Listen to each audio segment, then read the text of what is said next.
পাগল বলেছি শাহনাজ বড় হলো ইয়া রহিমু রহমান বাপ রে বাপ বড় বক্তা গজল বলতেছে মানে পিকআপ মারা বক্তা আমি এই কথাগুলি বলতাম না অবশ্যই বলা দরকার শোধাতে হবে আলেম যখন তুমি হাদিস কোরআন পড়বা তোমার ঠিক করে বলতে হবে শুধু 7-8 টাকা পকেটে ঢোকাবা আর চলে যাবা টান দে টানের দুল নাই আর বলছি নদে ধান্য করিয়া আয়াত পড়েছে আতিউল্লাহ আতিউ রাসূল ওখানে আতিউল্লাহ ও আতি রাসূল ও বাদ দেছে খড় খোসনা জলসায় গিয়ে বলছে ওয়ার সালা কি বলেছি ওয়ার সালাত জায়গা সালা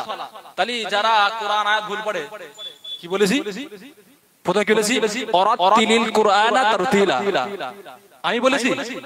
আল্লাহ বলেছে হে আমার বান্দা বান্দি কোরআন শুনতে পারে তেলাওয়াত করো সহি ভাবে বলেছে আর তুমি ডাইরেক্ট ভুল চালাচ্ছ আর এর প্রতিবাদ করতে যেয়ে বলেছে ওই আমি এক দু কথা শিখে বাবা বড় হুজুর হয়ে গেছে উনি বড় ভুল ধরে যারা পেছনে কথা তারা হয় হিজড়ে বলেছি নপুংসক তোর এলেমে যে দোল থাকে হুজুর দোল থাকে আমার সামনে আয় আমি শাহনাজে বলেছি যদি তো যোগ্য থাকে তো সার্টিফিকেট গুলো আমার হোয়াটসঅ্যাপে পাঠা আর আমার গুলো পাঠাচ্ছি এই কথাও বলেছি এখনো ফোনে রেকর্ড আছে উনি এই কথাও বলেছে আমি যেখানে জলসা করতে যাই পীর সাহেবের নাতিরা উঠলে লোক থাকে না আমি যাই উঠি লোক ভরে যায় আবার যাই চলে যায় আবার লোক চলে যায়